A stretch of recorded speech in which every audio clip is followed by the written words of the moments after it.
Good evening, ladies and gentlemen. This is the Borough of Crafton's council meeting for October 12th. It's a Monday, Columbus Day. Just wanted to appreciate everybody coming out this evening. This is our discussion meeting. We have a few items, a few bills, so we'll move forward and we'll call the meeting to order. I'll proceed to the flag salute, please.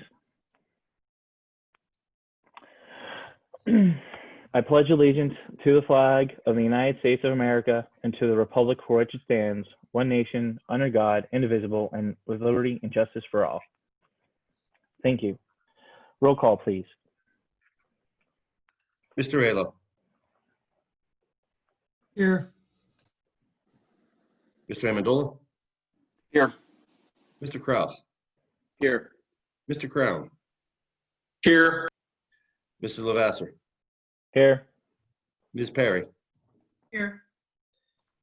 Mr. Saba. Mayor Bloom. Here. Mr. Corbel.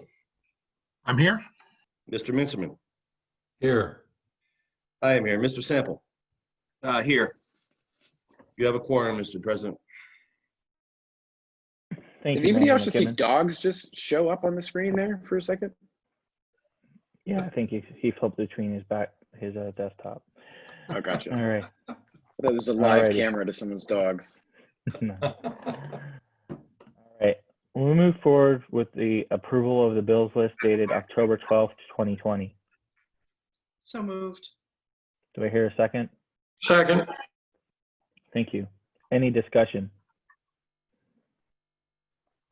Hearing none, all in favor? Aye. Aye. Aye.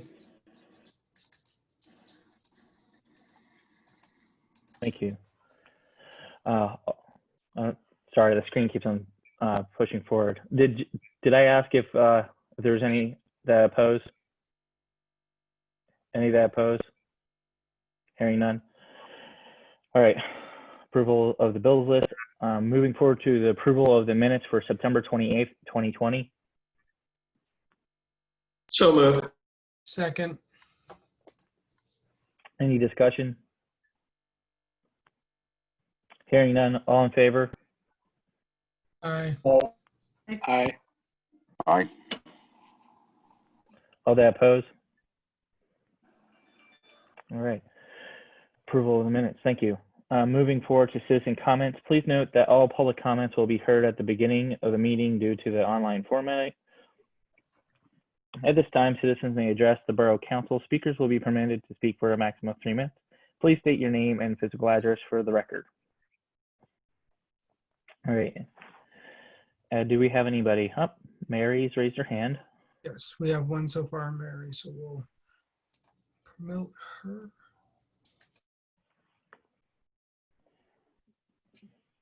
Mary, you should be able to go ahead and speak. Okay, thank you. Mary Luxbacher, 71 Dinsmore Avenue.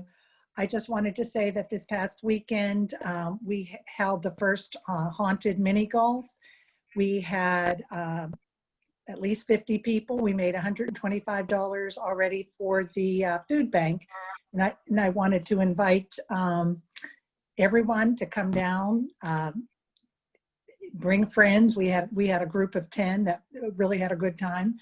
And come down on Friday or Saturday around 7, and we'll go till 9:30, or, you know, as long as it takes for the last group to finish. And I did want to invite, again, every weekend through October 30th. And also, that's for Rec Board. The haunted house tour is really underway. A lot of information will be coming out in the next few days. So please, you know, log on to Savvy Citizen or to the Borough website and take a little tour through Crafton. Again, all proceeds for these events are benefiting the Crafton Ingram Food Bank. Thank you. Thank you, Mary. From what I heard, I believe a werewolf escaped the Borough building and is visiting the mini golf. Definitely, and you can take a selfie with that very precious werewolf. He's All right. hibernating right now in the hut, so you don't have to worry about any bad weather. All right. Thank you, Thank Mary. you. Thank you. All right. Anybody else in the audience? Anyone that would like to speak, please raise your hand.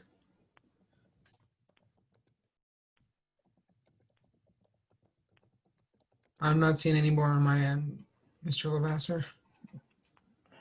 All right. Okay. We're gonna move forward to the president's report. I just wanted to make council aware that the website has been updated with some documents furnished to us through Alcosan. We've been working with Alcosan on some educational material on our sewer separation projects.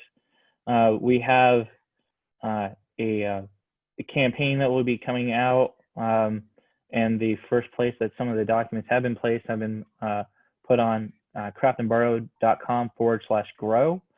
The community can take a look at them there, and you'll see some of these documents posted around the projects. I wanted to thank Gateway Engineers, Alcosan, especially Jeannie Clark in government relations and assisting us, 9 Rooftops, their advertising firm, and Civic Mapper for providing us the Follow the Flush webpage. So again, just wanted to make the community aware that we are putting out more information to educate everybody about the importance of these projects and how they're going to be implemented in our community. So with that, I'm going to move forward to the mayor's report. Talked to the chief today, and we have nothing to report tonight. Thank you. Thank you. Moving forward to the engineer's report. Yes, Mr. President, just a couple, one added item to the engineer's report. I just want to report that we conducted site visits on 2 areas of stormwater issues. One is the alley between Bar and Clearview Avenue, and the other is 55 Ewing Road flooding. And both of those areas have stormwater complaints. And so we did site visits to both areas, trying to, number one, delineate the drainage area, establish the type of volumes of flow that are getting to the location, looking for reasons why there are uncontrolled stormwater and problems being created. So we were able to do a summary report for the alley project. That was submitted to council. Also, we're just finalizing the report on 55 Ewing, identifying what the issues are, and then seeking input on the next steps. We'll be talking about these tomorrow at the engineering meeting and report back to council as to what the options are to look at mitigating these issues. That's all I wanted to add to my report. Thank you. Solicitor's report. Thanks, Mr. President. I have like 3 or 4 ordinances under the agenda. I'm happy just to talk about them when we get to them, but otherwise have nothing else to report. Thank you. The manager's report. Mr. President, most of my comments will come out during the discussion items as well. I have, I'll waylay them till that time is appropriate. Thank you. All right. So you're right back up at bat here, Manager McKibben, and the assistant manager. So and the engineer. So here you go. Floor is yours. Okay, very well. I think if you've been driving around, you see that the main playground project is moving rather well. The base is in. They're doing a very good job down there. The pool has begun. The traffic light program is just about completed as to being assembled, and testing will be happening very soon. It's a 30-day period, I believe, where they test everything. But the poles are in, and then all the other ones will be taking down the older poles that are still in place. Hopefully, I think I got a word today, Rick, correct me if I'm wrong, that probably by the end of November, they will be operational and we'll be ready to go. Outside of that, we have the Grandview reconstruction. They're moving along quite well as well. I talked to the foreman this morning, and he's looking at probably no longer than 2 weeks to have that entire block completed. And that's about where we're at right now with all the projects, unless somebody else has anything else.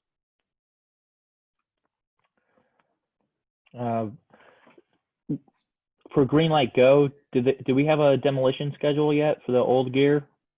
That will happen. That will not be removed until after the 30-day testing on the new stuff, just for a backup, obviously. Okay. That'll be the final phase of everything. After everything is signed off on PennDOT and us and Gateway, then that'll be removed and terminated. Okay, so we could probably see that maybe in December then. They're looking at the very end of November, early December. That is correct. All right, thank you. All right, Mr. Keller, do you want a page?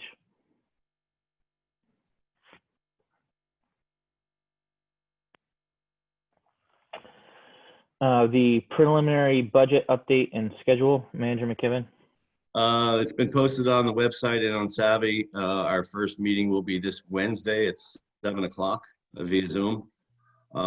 This particular meeting is not going to get into any specifics at all, but just an overview of what council would like to see, maybe a status where we're at, what we see may be happening, et cetera.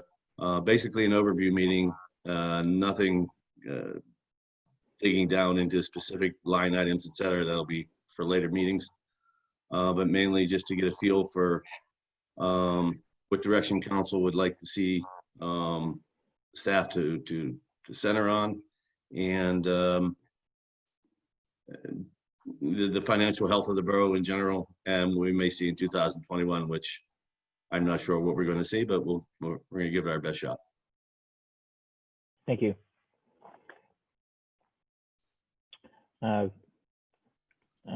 Coletta and Anthony have been a great help, and I appreciate all the leadership you've both provided as we prepare the budget and assist in spearheading this initiative. So again, it's a team effort here, and I look forward to council working together to set the agenda for the coming year. I'm sorry, I was remiss. The only thing I wanted to add is Mr. Sample has been a very valuable resource to me and will be to all of you in as we proceed with this budget. Thanks.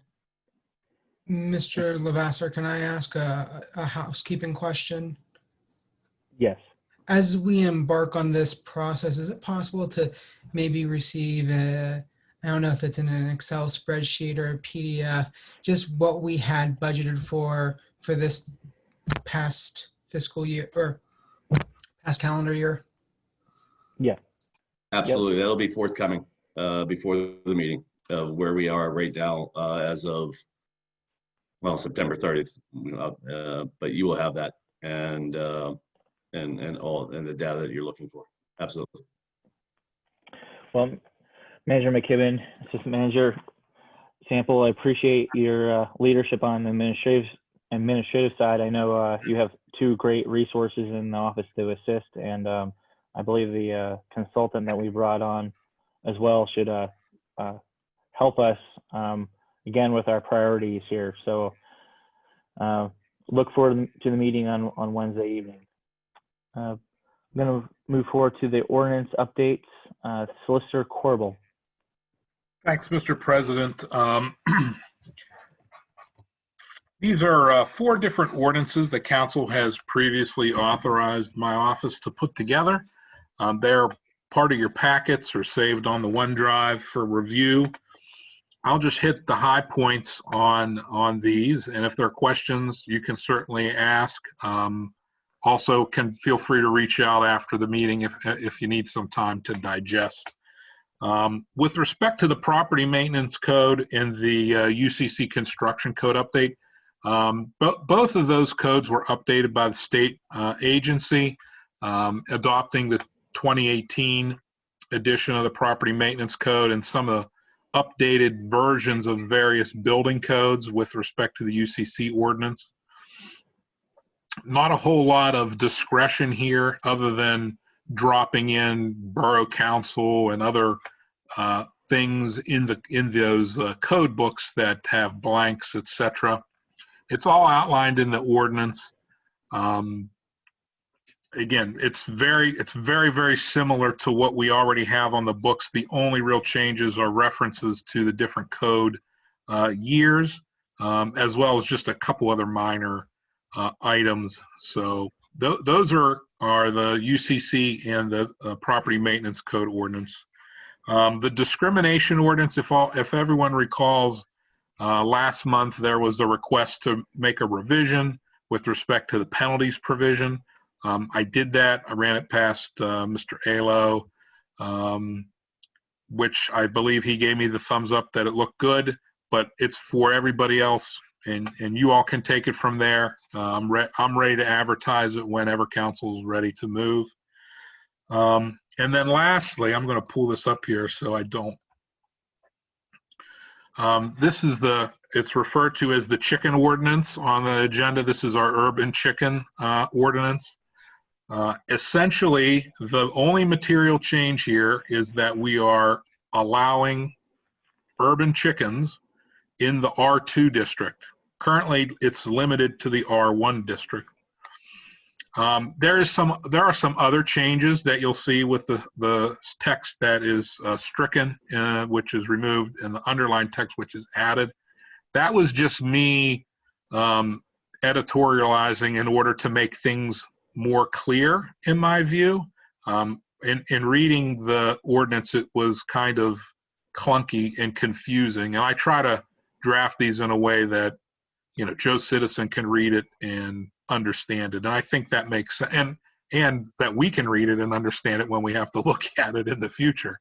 So those are that's the main change there, and so I leave it to council to chew over, and I await further direction as it relates to advertising, etc.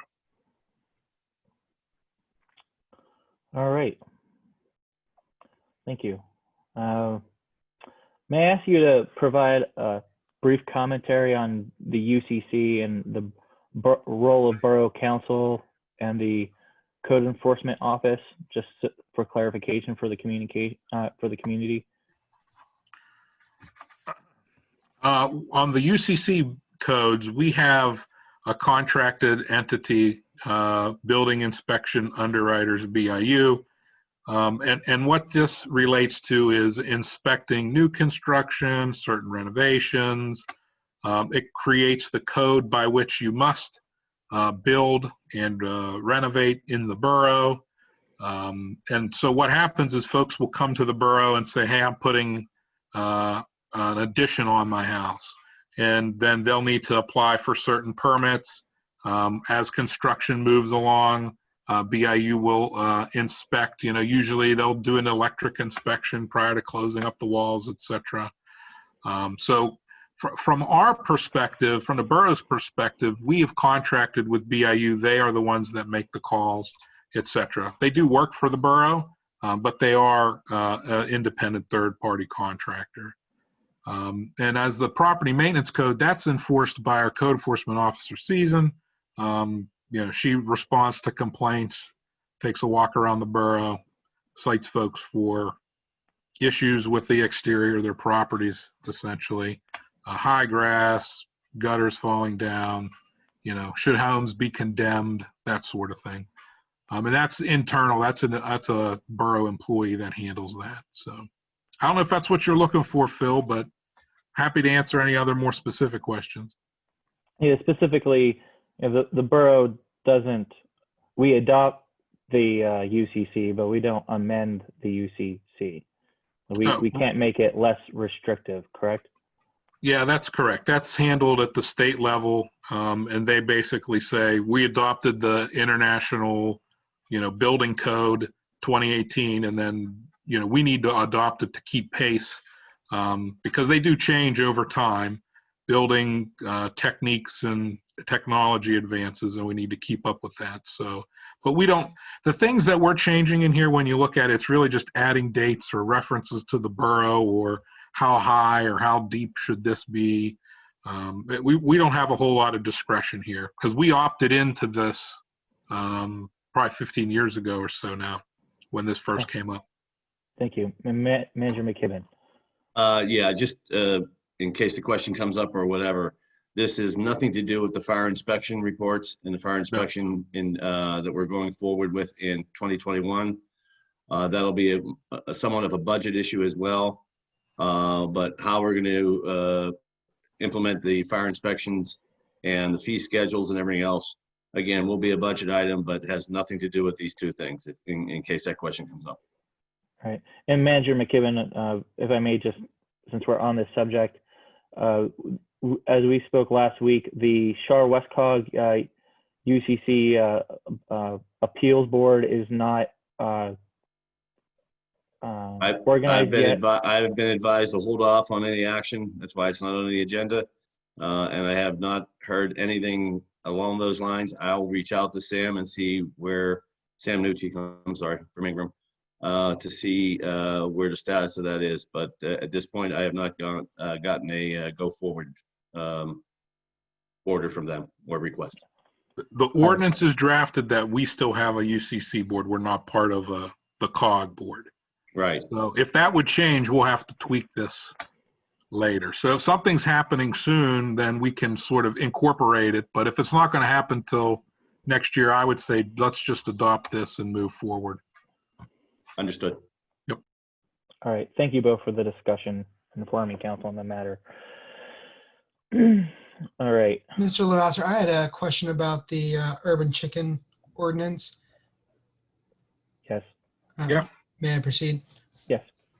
I had pulled up the code just real quick. I understand that we're just really swapping out and adding R2 into it, but I guess where are there, if any, restrictions in terms of lot sizes? I mean, I'm a resident and that's technically in an R2 area, and I can't think of anywhere on my property where I could theoretically have chickens that really wouldn't pester or be a nuisance to my neighbors. So I'll try to answer that. The lot size restrictions that are involved in the R1 district will carry over into the R2 district, exactly as the original ordinance was written. Is that something that's just on our applications for it? Because I didn't see it physically written in the code.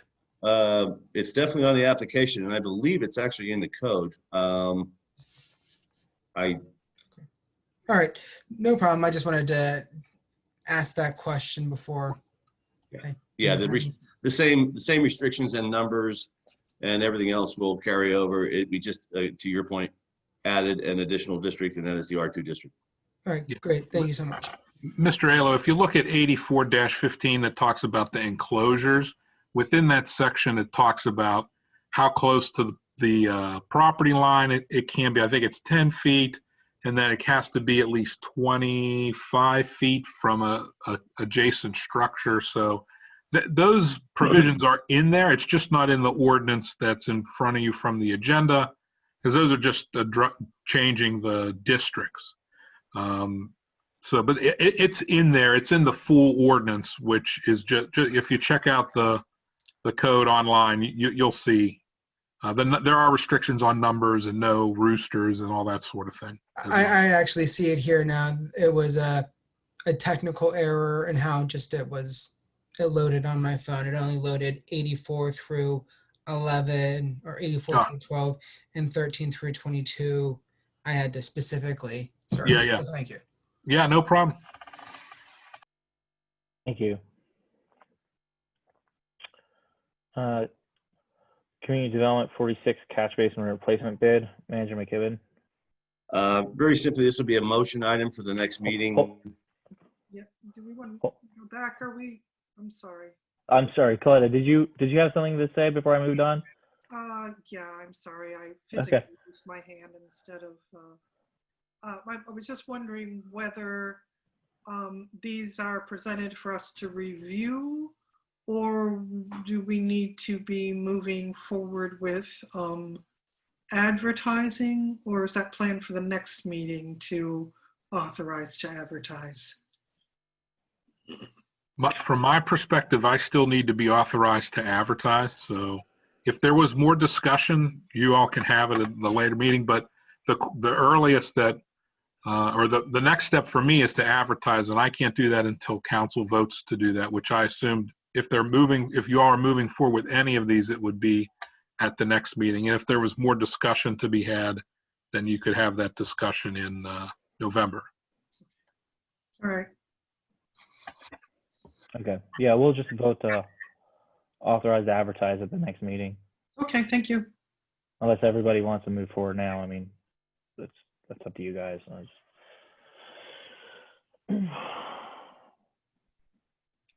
All right, I don't hear a preference either way, so it seems pretty non-controversial. I mean, we could, because I guess at the next meeting we could actually vote on it, right? Or would that mean that we'd have the opportunity to actually vote on that? No, if it's a motion item, it would be a motion to advertise. Okay, Mr. President, I would say let's just keep our discussion meetings and our voting meetings. right. And we'll Okay. just vote to advertise at Okay. the next meeting. All right. Sounds good. All right. All right. Now I'll move forward, if everybody's all right, with CD 46 catch basin replacement bid. Manager McKibben. Very simply, this is going to be a motion item only. This is CD 46-312-4 through Shar West Council, COG. They received a bid of $87,990 from Independent Enterprises. I'm sorry. The CD grant is $94,250, so the bid came in below, and this is for replacement. I'm sorry, of catch basins throughout the COG area, but specifically for Crafton Borough. And they're asking just for a written authorization or written notice from the borough that we agree that this bid should be given to Independent, since it came in under the grant amount. Okay. So action item do we need an action item right now, or do No, we? no, it would next meeting? be for the end of the month. Yes, sir. Okay, good. All right. So moving forward to leader stormwater. So leader meaning downspouts. This is a issue that was brought to my attention by the code enforcement officer and Chapter 177 of the Crafton ordinances. There appears to be some confusing language that needs some clarification, and I'm going to have the engineer discuss what's confusing and what we should do to make it more clear as to handle downspouts. Okay, let me unmute. All right. Hey, so the confusing language is related to in the Act 177, they list, I had it right in front of me and then it disappeared on me. I'll get it in a second here. There it is. Okay. It says that after the effective date of this article, no person shall connect any roof leaders, roof drains, downspouts, gutters, driveway drains, etc. Obviously something conveying stormwater flow from a residence or a business, from a structure. You will not connect those to any sanitary sewer. So it doesn't make sense, because the combined sewer that you operate does accept all those sources of stormwater flow, and it is legal, and it is designed to handle those flows. Where it's not legal and not designed to handle those flows are in separate sanitary sewer systems. So that statement is true in itself, but it's not true for Crafton, because the statement should say that it is allowed in combined systems. So it's sort of stated the opposite way. It's true that it's not allowed to be connected to a sanitary sewer system, but you don't operate a sanitary sewer system. So the reverse is true, which means that you are allowed to make those connections to a combined sewer system. Now, and obviously you wouldn't be able to infer that without having some background. And back in 2006, there was a standard ordinance that was required to be implemented as part of your consent order by the DEP. And that order does differentiate between combined and separate sewers. For example, 177-3, the same section, it's called Connecting Storm and Surface Drain Facilities to Sanitary Sewers are Prohibited. Same title, same number. It says the exact same thing, except where it says shall not be connected to sanitary sewers, it says to any sanitary or combined sewer. So the combined sewer is eliminated. So really what's happening here is that the idea of not connecting stormwater flow to a separate sanitary sewer flow is prohibited. Now, I would say the one thing to note is that there are locations where there are separate storm sewer systems that have been installed. In fact, as part of the separation projects, there are separate storm sewer systems being installed. So one thing we might consider is revising the ordinance to say that for new construction, obviously not for old, we don't want everyone to disconnect all of their drains to the combined sewer and install them into the separate sewer because of cost, limitations to the residents. But if there's new construction and there is a separate storm facility available on the street, then we would ask that separate storm sewer flow from the residents simply be connected to the storm pipe, not the combined pipe. So, back in 2006, I don't think we had that option, but since then there have been some separate storm sewers installed. So all that explanation basically just boils down to, we probably should revise 177.3 and allow those stormwater connections from structures in the borough to connect to the combined sewer system, and add an item that states that if there is a separate storm sewer system for new construction, those connections should be made to the new separate storm sewer.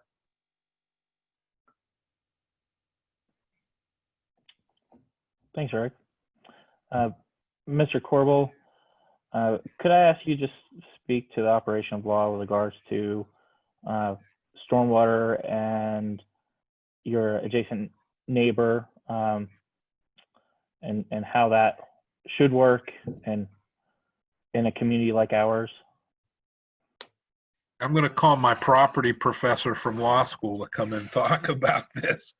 But ultimately, if you're discharging water on your property that's negatively impacting an adjacent neighbor, there could be an issue between neighbors, right? That's not something that we try to get in the middle of. But if folks are disconnecting because of this section of our ordinance, where they could remain connected, right, we can help alleviate those issues. So I did also get a copy of the old ordinance that Rick was referring to, and it's really clear that they eliminated the combined sewer language was in the ordinance originally and was removed in 2006, I believe this was when this was passed. Yeah. Trying to make it clear that you can't connect it to the sanitary sewer, right? Your sewage, not the stormwater. So, and Rick's right. If you're not familiar with the parlance or the language, like you could get tripped up on that. So, in my view, clarification is, it makes good sense. All right. So this should put, people at ease knowing they're allowed to put their downspouts into the combined system, which should alleviate some of the disagreements that are happening among neighbors, because as people are acquiring properties or transferring their property, there's confusion there at sale, or just in general when things come up among neighbors. Ms. Perry. So is it the situation, I'm hearing may, as opposed to we are required to connect to something, as opposed to just letting it run off when we're talking about leaders and downspouts?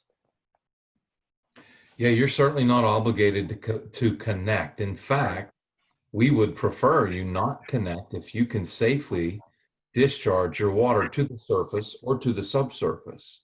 So of course we don't want, or we want as minimal amount of flow as we can, but the system, when that option is not available, in fact, many cases it's cheaper to infiltrate in a pit or to discharge to the ground surface if, as the solicitor has said, you can be sure there's no damage to downstream property. And it could not be just your neighbor, it could be further downstream as you discharge, across lots, and then ultimately it sits in someone's backyard. So there are issues like that you would not want to create a situation, but this ordinance does not require you to connect. So, we'd always, as a matter of green infrastructure, always looking for residents to find ways to deal with their stormwater, rain barrels or rain gardens and infiltration pits, etc. So certainly not required. Okay, so then when we're talking about, thank you very much. When we're talking about negative downstream impact, does the municipality have any ability to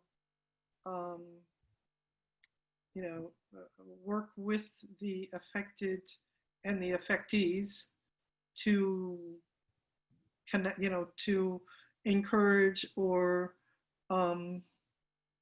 require them to connect?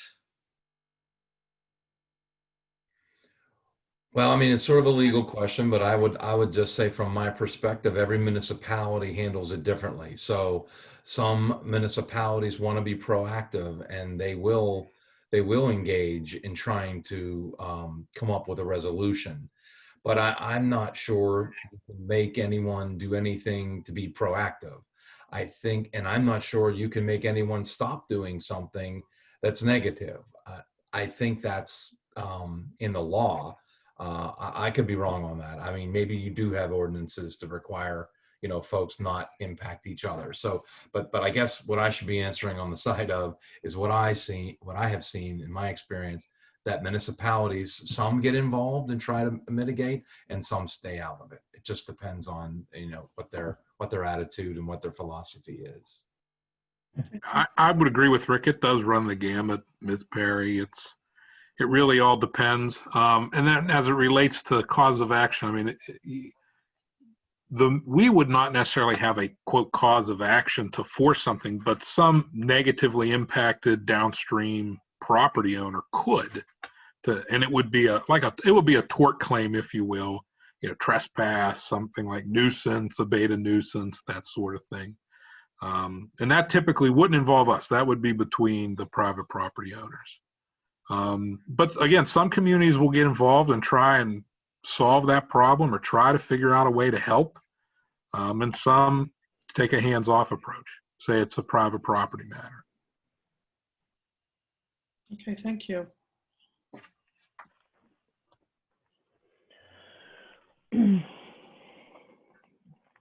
All right. So I think it would be prudent if the solicitor worked with the engineer to clean up the language in the ordinance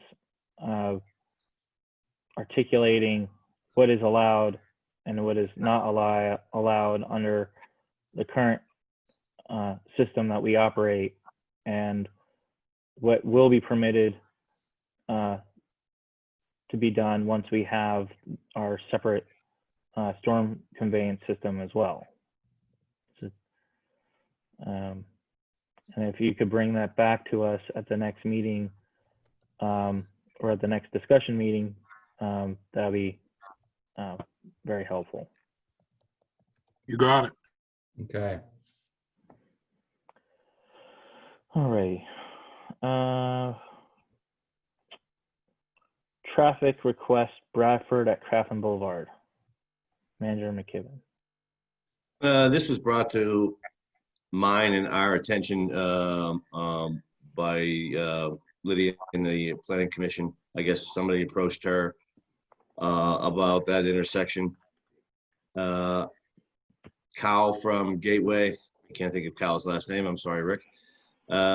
Apparently there was a traffic study done about this, and he gave it to us not a few days ago, surrounding the Bradford intersection and Crafton Boulevard. You know, I'm not a traffic engineer. I don't pretend to be one. In my day, we used a company that's actually based in Crafton to do traffic studies. So I'm going to go based on the report that what's in place still makes sense. Unless there's a desire to do another traffic study, I really don't know how else to address the question as to how it should be changed. I think doing it unilaterally by council is not the answer. You need another study if things have changed. I have no idea if traffic patterns have changed in 10 years. But you do have, you know, a stop sign on both sides of Crafton Boulevard and the right-of-way coming out of Bradford onto Crafton Boulevard. So I really don't know how to proceed with this unless another traffic study is mandated by council. If I could add to that, I believe when Kyle was talking about that study, he did comment that it was an older study. It was an old study, maybe 10 years old. Russ, do you recall the date? I did say 10 because I think that's what just jumped out at me, Rick. Yeah, something like that. So, so maybe for some additional direction, we could ask the traffic engineer if he believes the study is still valid. And if he says no, then that might be a recommendation to update the study. But was your hand raised from the last time, or was that?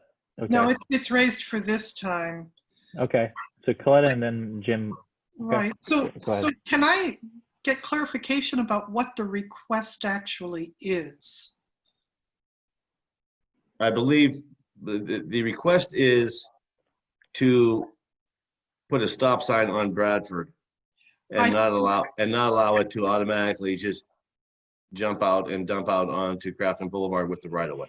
Okay, it's been my understanding, and maybe the mayor is going to speak to this, but the reason that I have always been told that there is no stop sign there is because you've got a state route, and that we may not have the ability to put that there. I could be wrong, but that is what has always been said when that issue has come up in the past. Mr. Mayor?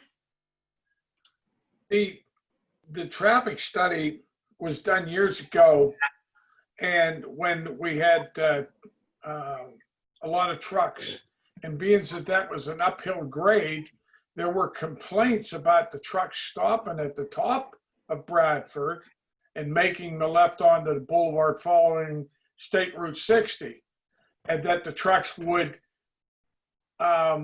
interfere with the neighbors, the noise, you know, coming to a stop and then accelerating from the intersection. And that's why PennDOT, you know, made that the right of way, and that Crafton Boulevard had the stop signs. What I would see would be a couple of those yellow signs added that, you know, traffic to the left or traffic to the right has the right of way and won't stop. But there's not that many accidents up there. I don't know what the complaint could be. It's been like that as long as I can remember. Well, it is an unusual situation. And people who, I live, as most of you know, I live very close to that intersection. A lot of people are confused by it. Also, I'm assuming that from what I've seen over 26 years, our police force is heavily engaged in stopping people who miss the stop signs, who either are not from the community and are not used to what seems to be a right-of-way coming to a stop at that type of intersection. So yes, there is confusion. I won't deny that. And it probably would be a help to that intersection if something like that were allowed. Thank you, Ms. I Barrett. don't think we have as much truck traffic as we have in past years. One other item to consider is, and Steve could comment on this, is, a lot of times when traffic controls are installed and they don't have the proper engineering reporting and background behind them, they're challenged, and sometimes there's fallback on the municipality as a result of improper traffic control. So I don't know if this would qualify or not. I'm not suggesting that it would. I'm not a traffic engineer, but I'm just suggesting that, if something were to happen and somebody challenged it, could we be seen as allowing the traffic study to be old, to expire, et cetera? So that's why I go back to, would a professional traffic engineer recommend a new or an update to that study? May I step in, Mr. President? Yes.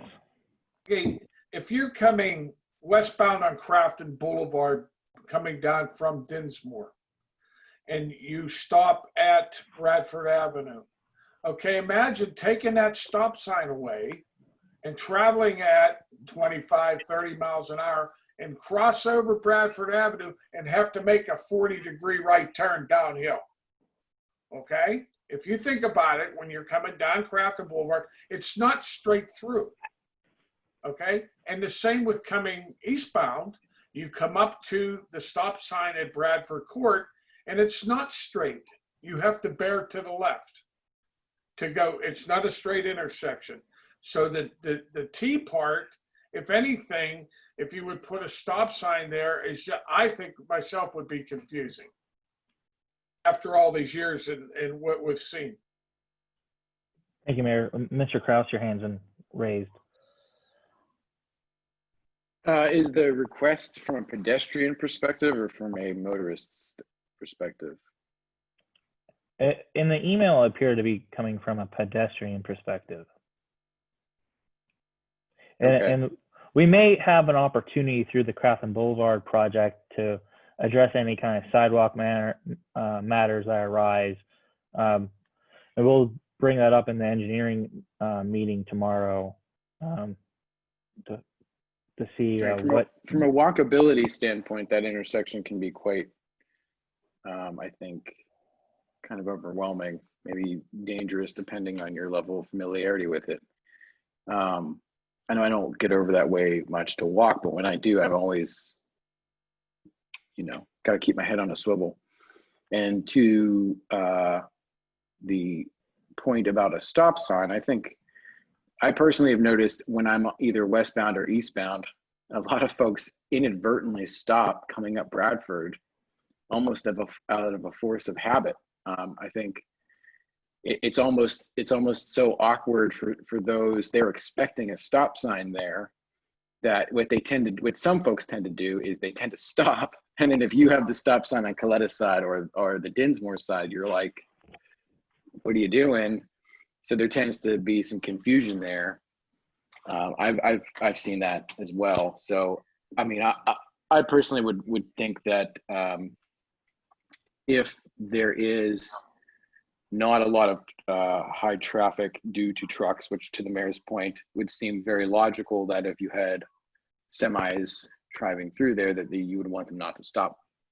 But if that's the case, where that traffic's not coming through there, and it is within our purview to review whether or not we can add a stop sign, I was under the same impression that Coletta was, quite frankly. So that would be news to me, and I think it would be something that could help those walking, because I know there are some people with kids on that street, Bradford, to help the connectivity and walkability issue that we have heard a lot about, and as well as kind of cutting down on the confusion for the motorists who aren't familiar with the roadway, who may stop inadvertently. All right, Manager McKibben and Mayor Bloom. The only thing I'm going to add is, and this is from somebody who does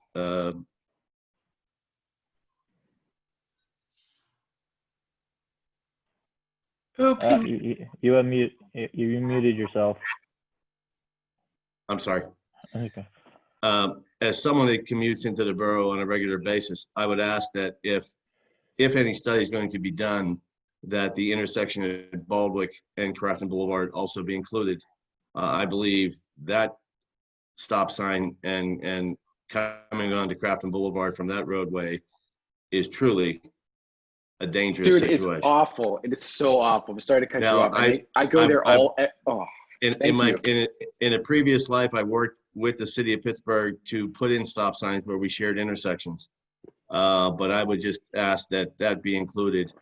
I believe that is one that the Bradford intersection I have no history on, but I truly have a lot of recent history with the Baldwick intersection, and it is not a good situation. And that's all I'm going to add. Thank you. Mayor Bloom and then Ms. Perry. Before I would add a stop sign on Bradford, I would wait and check with PennDOT with the Thornburg, with the Thornburg Bridge going under construction. You're going to have a lot more truck traffic through Crafton while that bridge is being done. I don't know what the engineering feats are going to be when they do that bridge, but I agree with the traffic study, and I think that you ought, if somebody comes up with the idea to put up another stop sign in Crafton, okay, I would wait and check with PennDOT to see what's going on, since that is a state route. As far as Baldwick Road is concerned, if I remember correctly, when I took a driver's test, if the stop sign's at the intersection, but it's back from the intersection because of physical conditions, you are required to stop at the stop sign, and then you can move forward to the intersection before and stop again, and before clearing onto the incoming roadway. So I understand Manager McKibben's thoughts on, where it's facing Baldwick, but if the actual physical construction of that intersection, you would have to change it to afford a stop sign, let's say, at Crafton Boulevard, right up at the street. So that's all I have to say. All right, thank you. Ms. Perry? Yeah, I would agree with, again, my house faces Baldwick, and it's almost at the corner. That's always been a really, really challenging intersection. And people just come sailing down there with just no regard. So I don't know. I mean, it's just, I've lived around those two for a lot of years, and I know that they are both problematic. Thank you, Ms. Perry. Mr. Amendola? Where is this email? Do we have access to it? Did I miss it? Or who requested the stop sign thing? Mrs. Herring received a request or an inquiry via email, and she forwarded on to the manager and myself and a couple others, and the engineer took a look at it and they're talking. That's why we're talking about it right now, is to get everybody's So input. some of you got it, but not everyone, I guess, huh? It was an email sent to Manager McKibben. I think it was an email sent to you, myself, a couple other people. I don't have it in front of me. I didn't get Yeah, it. Lydia, I don't believe that Lydia sent you the email. I And then didn't get it either, Fred. So it's yeah, not just and you. then I asked that the engineer take a look at it and then bring it to council so we could understand the issue. So having the Okay, well, that probably should be shared with all of council, I would think. Okay, Wouldn't that's you fine. think? Well, that's why we're Are sharing you it, sharing right? it now? Right, that's what we're doing. But no, that's fine. We'll forward it over to you so you can Have take a you look seen at it, Mr. Mayor? Have you Negative. seen it, Mr. Mayor? the. Negative. All right. So we'll forward it over to you. But at any rate, the manager and the engineer took a look at it, and that's why we're talking about it right now on the floor. All right. Thank you, Mr. Amendola. Okay. One last item, I'm sorry, just say this. One of the items that Kyle did say, if you do a traffic study now, and this is just realizing this, that because of the COVID impact on traffic, that the volumes would be down and it wouldn't be a good representative time to do a study. So I Right. texted him, he just got back to me. And he also said he would doubt that you would see a different impact as a result of another study, especially because of the COVID impact, for lack of a better word. So I don't know if that sort of points us into a direction of maybe we wait when times are back to more normal and traffic conditions are more normal, and it could yield a more representative study. I would concur. Ms. Perry, your hand was raised again? Yes, it was. I'm just going to request that instead of just trying to forward that email, could it just be put in on the OneDrive so we can all see it, which is kind of typically what's done when we have a citizen inquiry? Yeah, no problem. Thank you. Manager McKibben, if you could have the staff add that there. Absolutely. All right.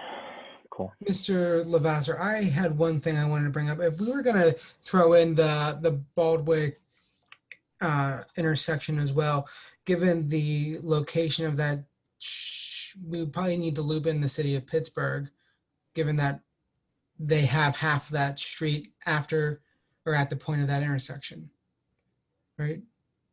Yeah, if they're gonna if there's gonna be any improvements on their side, we'd have to go through the Department of Mobility, correct, Engineer Minsterman? That's correct. And I'm sure there's probably going to be some red tape involved with that. And maybe we can use this time during COVID to kind of, if possible, start cutting through that red tape that way. Once things have tried to or gotten as close to normal as possible, we're ready to pull the trigger on that. Okay. Is that just a suggestion? Yep, that's a good suggestion. Ms. Perry, your hand was raised again. And then are you? No, I lowered it. Okay. All right. May I move forward to the next item? Yes, thank you, Mr. President. When I first started, went down, looked at the Public Works building and noticed we had a mini excavator down there. And I said, oh, this is a nice purchase. And they said, oh, no, we're just renting this. And for about $2,600 a month. We're using the machine for, it's much more maneuverable for lifting catch basins, putting on castings for manholes, whereas the backhoe, you block both lanes of traffic. This is able to keep one lane open. We've also looking to use this for sidewalk replacement in terms of the shade tree.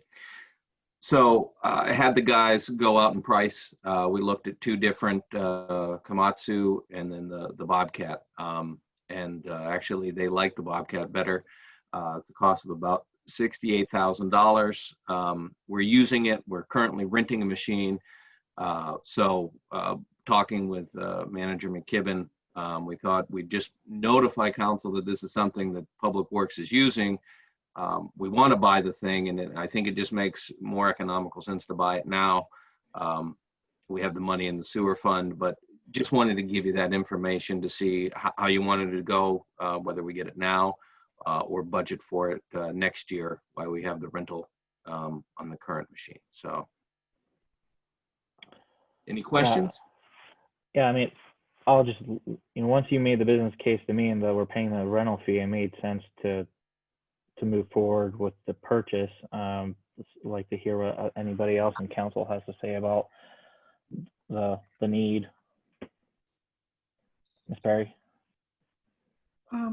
So my question is the rental of this equipment in the budget, or maybe not line items, but is it within the 2020 budget, or is this something that is causing us to go over budget?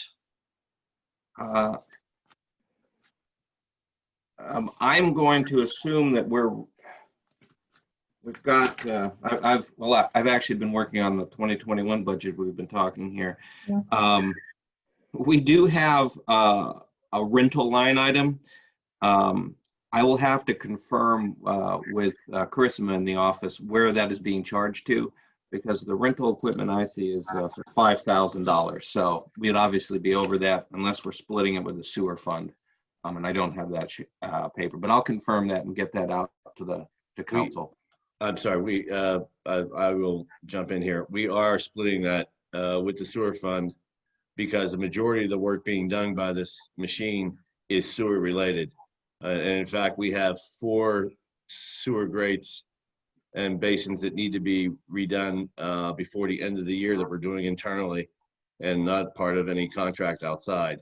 Our backhoe is just way too large for this work and for so many other things that this equipment is imperative to have to do it correctly and do it safely.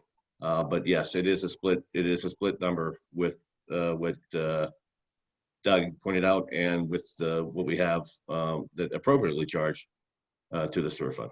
Okay, so but you are both recommending that we consider initiating the purchase before the end of the year, before the 2021 budget. Yes, ma'am. Okay, thank you. Yes, correct.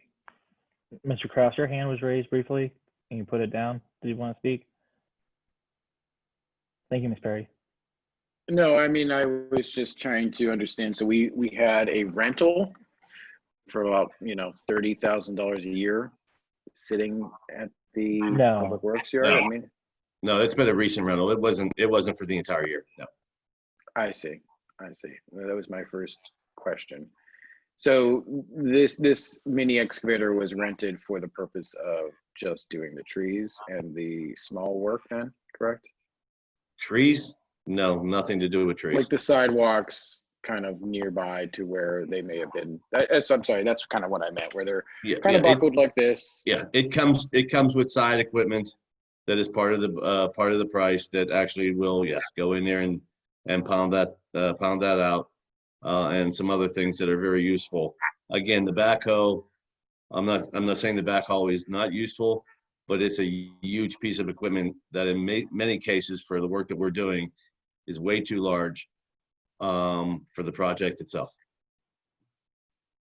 Yeah. How much does a mini excavator run for, cost-wise? Oh, I'm 68K. sorry, 70,000. That would be on the CoStar's contract. Okay, thank you. Ms. Perry? So are we having this discussion to decide whether to put this up for a vote at our next meeting? Yes, ma'am. Okay.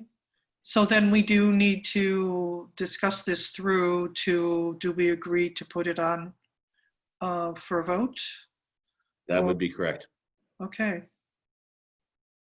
Well, I'd like to see it on the next agenda.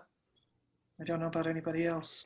As do I. And I think on Wednesday we can have a preliminary discussion about what notes we have for equipment, what notes we should retire, et cetera, and have that part of the broader discussion and figure out what's best at the next meeting. But I think if you can start the PO and have us, be able to vote on it at the end of the month, that'd be wonderful.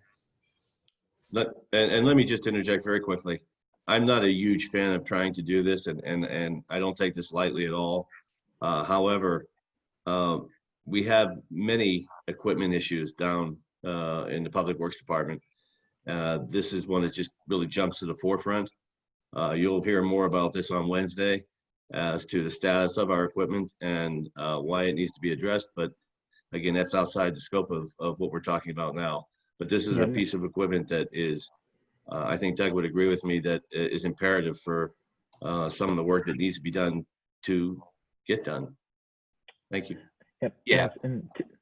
And to your both your ends here, is it true that?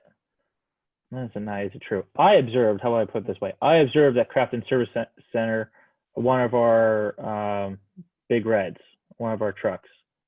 I think it's one of the ones that's a little long in the tooth there. So that'll probably be a discussion item for Wednesday. Correct. Yes. Yeah. All right. So I won't belabor the conversation here. We'll have more conversation on Wednesday on that item as well. So you guys can move forward with getting us the info to be able to vote on this at the end of the month. Gonna move forward to community announcements. The borough office will remain closed to the public. However, staff is available during normal business hours and can be reached via telephone or email. There's a drop box in the rear of the building for any written correspondence. Any changes to this action will be posted on the borough website and Savvy Citizen. The Crafton Library is open with COVID-19 safety limitations Monday, Wednesday, and Friday from 9 a.m. to 1 p.m. Thursday from 2 p.m. to 6 p.m. There have been 5 election sites designated by the county election office, with only replacement for the Crafton Tower location still pending. A link to the voting sites is on the website and Savvy Citizen. And if anybody has requested a ballot, you may have received a ballot that was indicating a different municipality, another ward.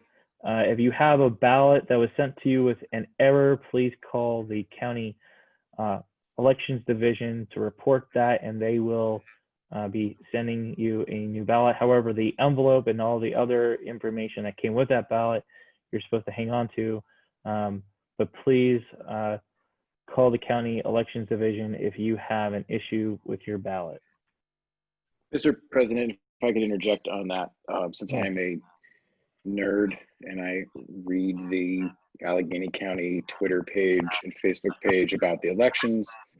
For those out there who already voted by mail, like myself, you may have gotten a second email stating that your ballot is on the way, but there is no ballot on the way. If your ballot was received and counted, it was just a kind of a bookkeeping issue that the county did to in their system to mark off all those folks that had already gotten that first wave of ballots. So don't be alarmed that you got an email saying there's a second ballot coming your way. There is not a second ballot coming your way. That was confirmed by the county.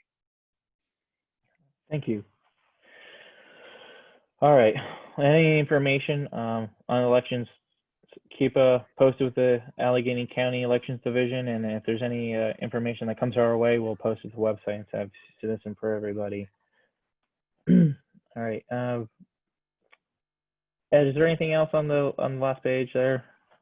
Just make sure I'm not missing anything. I think there's. Oh, all right. So that's all with that. No, but we had trick or treat and community workshop, council budget. That's what I thought we had a. Oh, Yeah. Here, we're missing a page Sure, there. Yeah, 1 second. It's all right. I'll just read from my iPad. All right. Thank you, Ms. Perry. Trick or treat is 6 to 8 p.m. on Saturday, October 31st. Please follow all CDC guidelines, no matter if you decide to trick or treat. Also, the haunted Crafton driving tour commences on the 24th. Please see the website for details. The community visioning workshop sponsored by the Planning Commission is scheduled for October 27th at 7 p.m. Registration details via Zoom can be found on the Borough website. Council budget sessions will commence this Wednesday at 7 p.m. and continue to the same day and time each week through November. And by the way, if we end up getting through all the material and are in agreement on advertising the budget, we may cancel, and please stay tuned to the website. Login information will be on the website and Savvy Citizen before each session, so the staff will be taking care of that for us. But again, we don't have to use all these sessions. It's just in case, so they've been advertised. Mayor Bloom, you good? I lost everything. Somebody did something and I was like, I can hear, I can't see. Okay. All right. I was just making sure you didn't have anything to add, Mayor. All right. So with that, I'm going to adjourn the meeting. Thank you all for your time this evening, and see you next time. Bye.